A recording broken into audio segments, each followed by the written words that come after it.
Everybody, welcome back.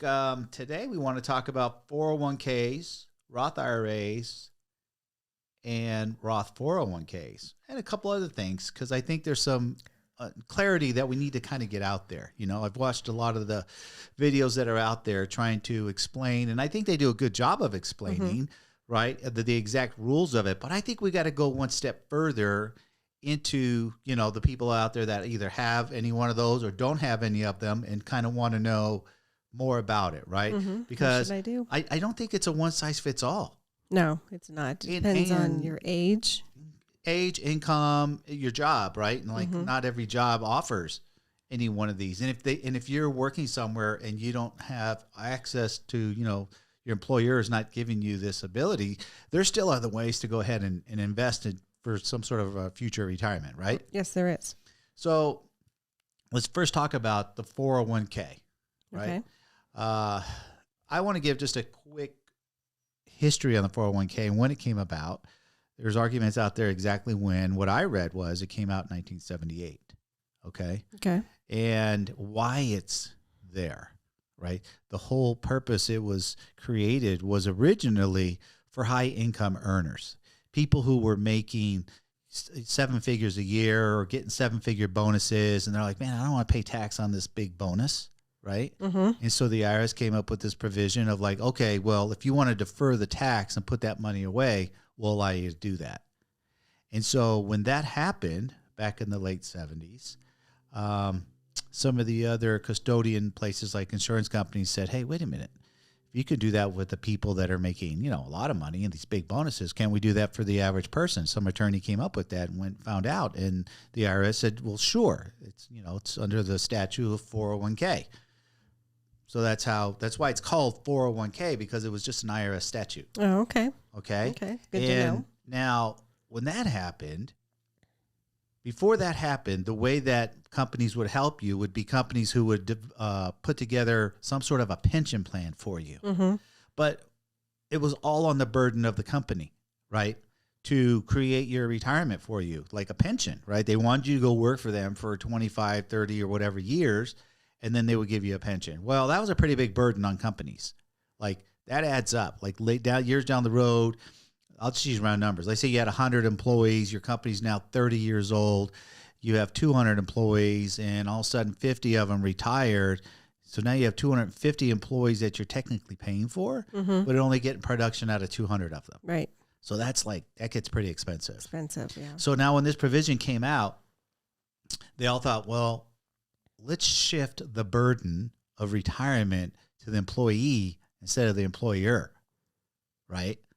Which was a genius idea in the industry because it saved a lot of companies, number one, and took the liability off. So they all loved it. So insurance guys were going out selling that product, going, listen, I'll save you money. Do you have a pension plan? Yeah. How about we shift the burden? And how do you think employers receive that? Like I'm in. Yeah. You mean it's not me? I don't have to play. No.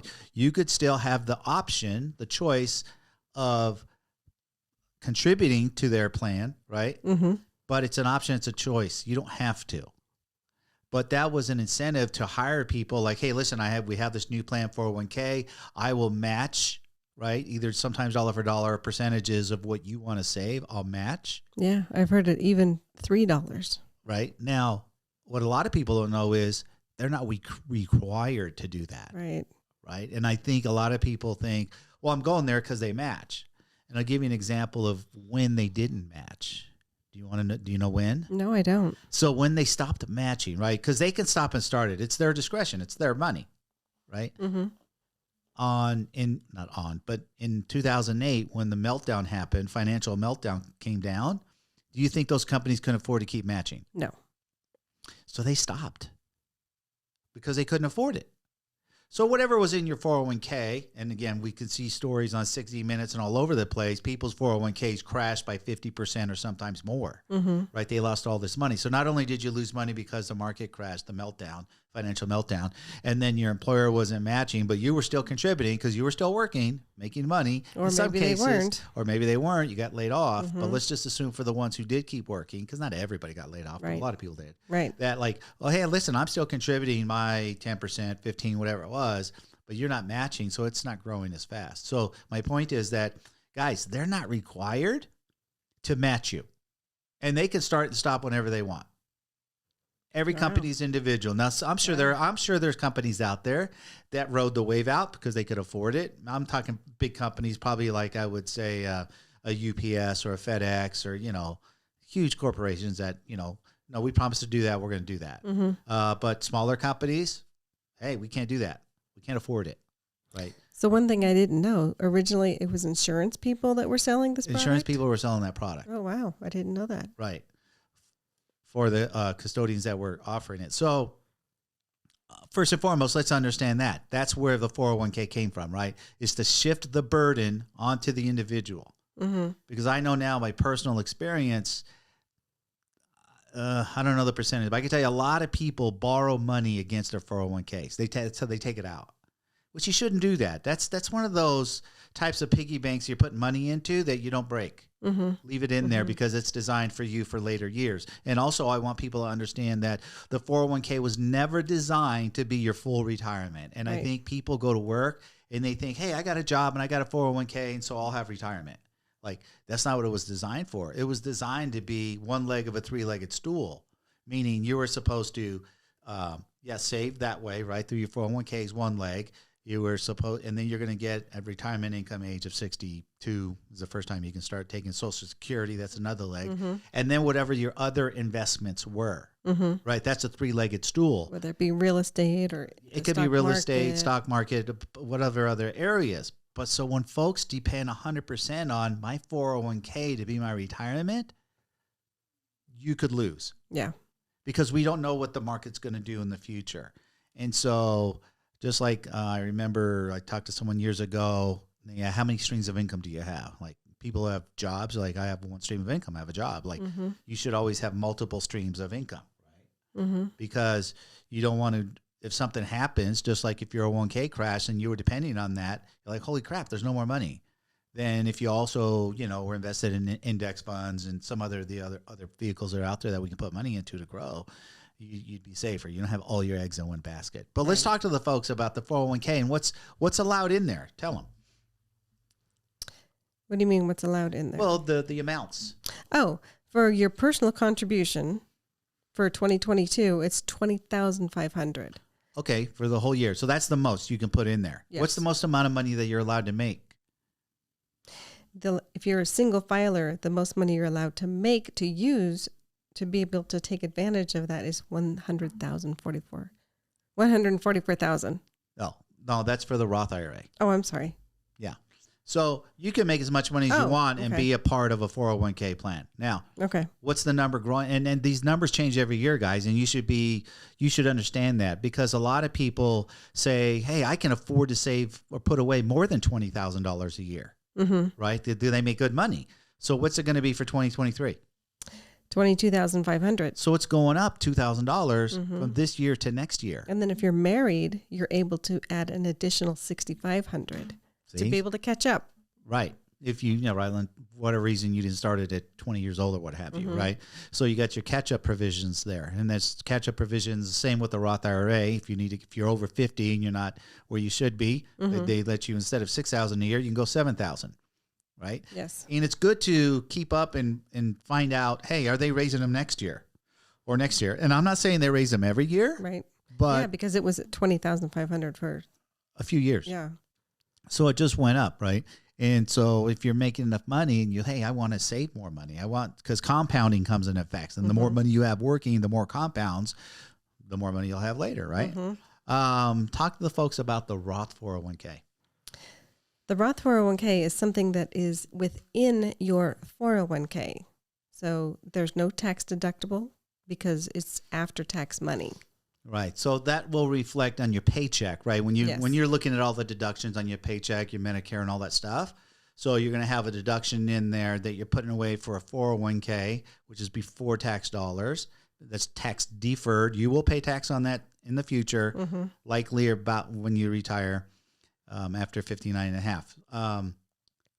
Roth IRA, though, or the Roth 401k, just like the Roth IRA, after-tax dollars. So let's just use round numbers. If you grossed $500 on your paycheck, your deduction total is $100, and out of that $100, $35 is for your regular Roth or your regular 401k, which is tax deferred money, and then you have another line item that says Roth 401k, which is after. So after the net of your paycheck, another deduction comes out, right? And that'll spell it all out on the paycheck. Right.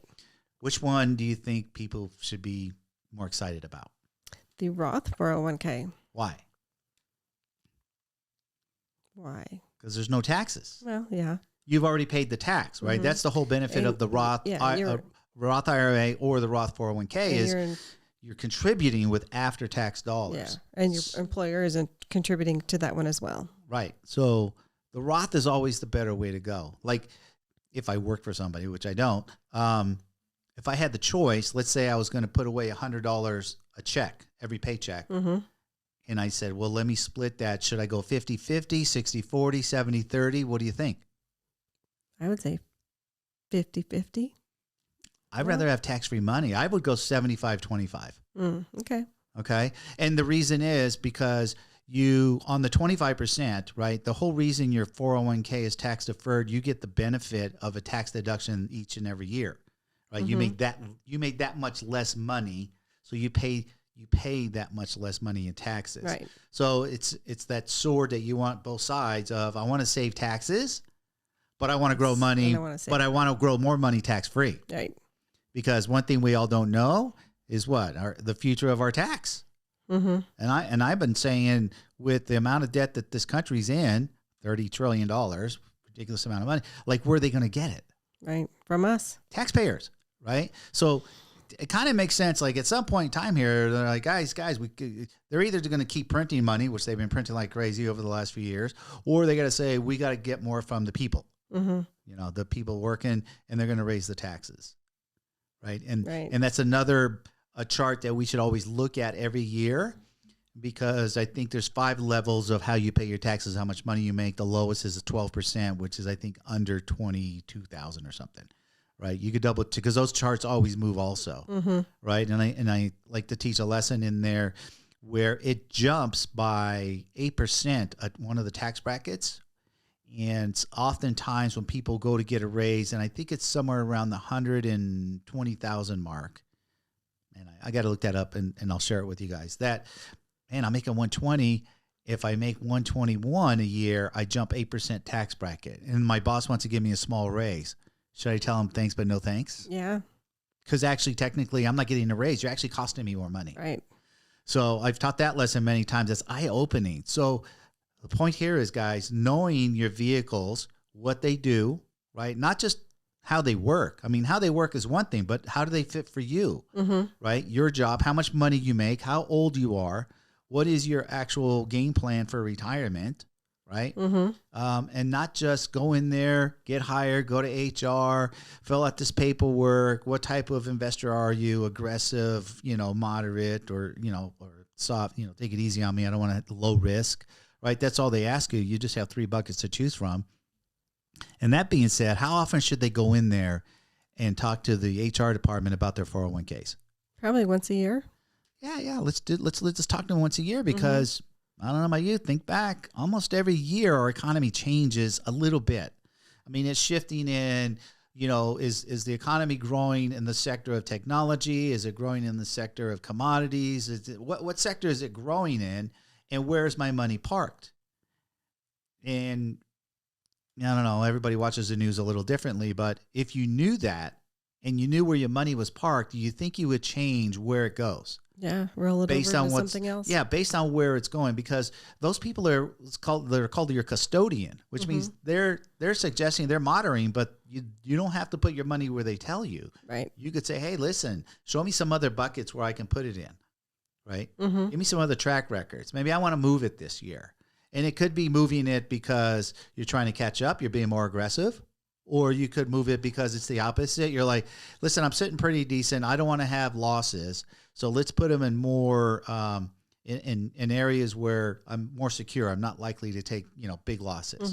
Right? And so when you don't do that, I mean, I remember watching the 60 Minutes report and everybody's going, depressed that I just lost 50% of my 401k. Mm-hmm. Now, it didn't happen overnight, right? Even in '08, in the collapse, it took about 6 or 8 months. So I would recommend now, if you see the tidal wave coming Mm-hmm. of our economy going, ooh, going to go over the hill again kind of thing, like go in there and talk to your custodian. What can I do to soften this pain right here? Where do you have me? Can I freeze my account? Because in some custodians will let you freeze the account. Oh, okay. So let's just say, hey, I got $200,000 on my 401k account. I'm watching the news and XYZ is happening. It looks like a wave's going to fall. I don't want to be, wiped out by 10, 15, 20, 50%. Mm-hmm. You're like, freeze my account where the money is. I won't take that loss. Some custodians will do that. Not all of them. So check with your custodian, right? Yeah, Again, there's a lot of custodians out there that handle these accounts. Yeah, that's good to know. This is not one custodian that handles everybody's account. Right. There's multiple, all the big guys, Fidelity, Schwab, Vanguard. I mean, all these guys who, put your money in, depending on where you work, they're suggesting.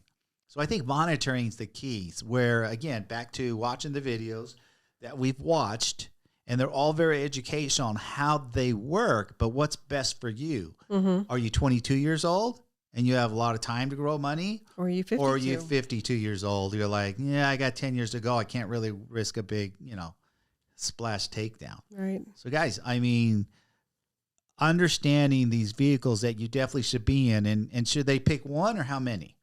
Several. Yeah, you can be in every one of those. If you work for someone, you're going to get both of the 401ks, traditional and a Roth one. You can open up a Roth on your own, Roth IRA. Just, again, find a custodian. We do Vanguard just because I think their fees are the lowest. But Fidelity and a bunch of the other guys do them, Schwab. You can open those anywhere. And after that, if you're still making more money and you're maximizing your contributions to these vehicles, you're like, I still want to grow more money. Where else can we grow more money? Index funds. Right. Let's go to index funds. There's literally, I think, almost 2,000 of those things out there. In an index fund, guys, the S&P 500 is an index fund. The NASDAQ is an index fund. The Dow Jones is an index fund, right? Mm-hmm. The Russell 2000. Those are all index funds, and there's lots and lots and lots of them. So I think going out there, and if you really want to put your money to work, is better. Plus, taking the money out. What are penalties taking the money out of any of these vehicles? They're going to penalize you 10% if you take it out before you're 59 and a half. Which ones? Which ones are penalizing you that? The Roth IRA. The Roth IRA will penalize you, but you can take out of the Roth IRA your contribution. Yes. Right? So maximum contribution, let's just say 6,000, and you've had it 10 years, you've contributed 60,000, something in life happens, I need $10,000, $20,000, whatever. You're like, well, I'm going to go pull it out of there and I'm not going to get penalized. Right? Mm-hmm. After FYI, you got to have that account at least 5 years. Right. So on the 401k side, yes, you can pay penalties and fees if you pull it out versus borrow against it. See, if you borrow, you don't get the penalty, but you got to pay it back. Mm-hmm. Rather than if I took it out, I just took it out and used it for whatever. Now, do they give you a time frame? Do you have to put it back? They're all different. You got to check with your custodian. Okay. 3 to 5 years, typically. Some may be longer. But the good thing about it is when you pay it back, you can pay back dollar for dollar, or you can charge yourself interest, which I recommend, because now you're making more money on your money, right? And in most cases, we don't want to pay interest on whatever we're borrowing. In this case, you do want to because it's to your benefit. So don't think like, hey, let me just charge myself 2% or whatever. Like, if you can afford it, charge yourself 8%. Yeah. You're just being able to put, it's like catching back up, right? Without the penalty, right? It's at the opposite of a penalty. You're catching back up. I get to give more than the allotted, say the 20 grand or the 22 grand next year, right? So think about it that way, guys. If you need, because life happens, I've seen it all the time, and I need 10 or 20 grand, whatever it is. Where can I get it? I don't want to pay 10% penalty. Well, there's different ways of grabbing it. Different ways of grabbing it. Or if you're in an index fund, that's an investment account. I invest $X, it grows to $X. I can pull that out whenever I want. The only penalty, it's not actually a penalty, it's a tax. You got to pay tax. It's income. I invest in the S&P 500. I pull out money whatever it is income, and now I have to pay taxes on that. Yeah. But again, most of these vehicles are about growing money, not put it in there, grow a little bit, take some out. It's future, long term. Try to forget it. Try to, but life happens. Right. So, well, guys, I hope you got a lot out of this. I mean, the rules, not just knowing the rules of the game, but how to play the game is the other side of the coin here. And I kept trying to find more videos that most of them explained the rules of the game, but how to play them is different because we're all different age, how much money we make, what we need. Right? It's all different. So you have options out there. Yeah. All right. So cool. All right, guys, listen, come back. We're going to keep educating you on a lot of these different things having to do with money, whether these are vehicles. I'm not sure what our next one is yet, but we'll surprise you. All right. All right. You guys take care. All right, guys, listen, if you like what you're hearing so far, do me a favor, hit that subscribe button and also smash the like button and then hit the notification bell, because once you subscribe and you hit that notification bell, then every time we make a new one, guess what? You guys are going to be notified and you get to come and listen to the trainings that we're going to give you guys. So don't forget, hit that subscribe button. All right, thanks.